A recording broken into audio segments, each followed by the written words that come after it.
It's been almost a week since the release of Arma Reforger 1.3, and I wanted to take a moment to dive into the fire support update. In this video, I'll be covering the good, bad, and the ugly. Before we jump in, quick shout out to our Discord server. If you want to be part of these discussions, voice your thoughts on Arma Reforger, or just want to find some cool people to play with, join the rendezvous point. The link is in the description. Everything I'm sharing in this video is my personal opinion, and of course, things could change in the future. If you think I've missed something or want to add your thoughts, drop a comment down below. Let's start with the positive stuff, the things that made this update shine. Most obvious highlight, fire support assets. With the reconnaissance vehicles, gunships, mortars, Reforger is really coming into its own. It's still in its early stages, but becoming more dynamic and immersive every day. The LAV-25 has to be my favorite addition. This thing is a game changer. In the right hands, it's one of the most powerful vehicles in the game, and that's a huge win for the US Army. Mortars come in at a close second. They're devastating and offer so much strategic depth. Then there's the BRDM2, which brings a nice contrast to the BTR with its smaller wheelbase and better maneuverability. That said, the funniest thing about this vehicle is hearing people butcher its name over the radio. I've heard everything from BLT to BMT to BPM. It's honestly way more terrifying than facing the vehicle itself. The sound design for the mortars is another big plus for me. It's honestly top tier, and it's up there with squad sound design. The biggest gameplay change in this update is the inability to spawn on a contested base. I love this change, and now when a team clears a point, there's real tension as a counter-attack can be expected. It's so much more satisfying than having enemies spawn in and instantly overwhelm you. And the increased carrying capacity for supply trucks, huge! It's made a massive difference in keeping bases operational, especially when mortars are involved. But with all these good changes, there are a few things that still need some work. Let's revisit some of the things that I just mentioned earlier. First off, APCs, particularly the LAV-25.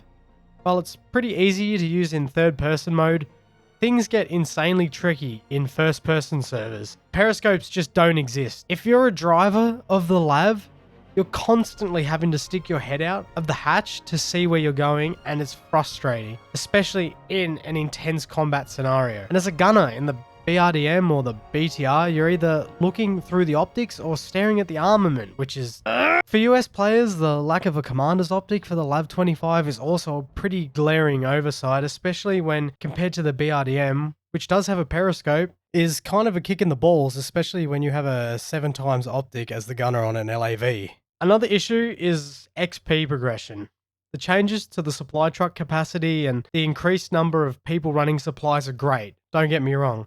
But the way XP is earned still feels a bit off. For a while, it seemed like most of my time was spent hauling supplies just to level up. And honestly, after a while, it gets pretty boring. If you join a game late, it's even harder to level up, especially if all the points have already been captured. I just think there needs to be more ways to earn XP that feels rewarding for the team and for your individual progress. Some ideas could include providing medical assistance in an ambulance or at field hospitals, resupplying ammo in the field through ammo bags, or even repairing vehicles out in the field, using repair trucks to fix up Humvees or arsenal trucks to resupply LAVs, anything that promotes team play. And I just want to go back to the mortars again. While they're fantastic, there are small issues with the rank requirements for the high explosives. You can build mortar nests pretty early, but you need to rank up significantly from, I think it's sergeant to captain to get access to the high explosive. It's a bit of an odd design choice and could probably just use a tweak, like dumb it down like to lieutenant, so it's in line with like the other fire support assets. Now,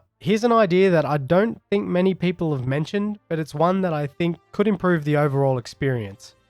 Reducing access to the platoon channel. Right now, anyone can have access both to the squad and platoon channel, which leads to a lot of unnecessary chatter. My suggestion, only squad leaders should have access to the platoon channel. Squad members would only have access to their specific squad channel, but they could still switch to others if needed. This could streamline communication and reduce the constant noise that clutters the game. Now, onto my biggest gripe, team killing punishment, or lack thereof. It's incredibly frustrating that players can just leave a server to avoid a vote kick. Even if the majority of the server votes to kick a suspected troll, team killer, or cheater, the vote gets cancelled as soon as they leave. This needs to be fixed. In my opinion, if a player leaves to avoid a vote kick, they should still be subject to the vote. And if they're kicked, they shouldn't be able to rejoin the server for a set amount of time. It's a simple fix, but it would make the world a difference.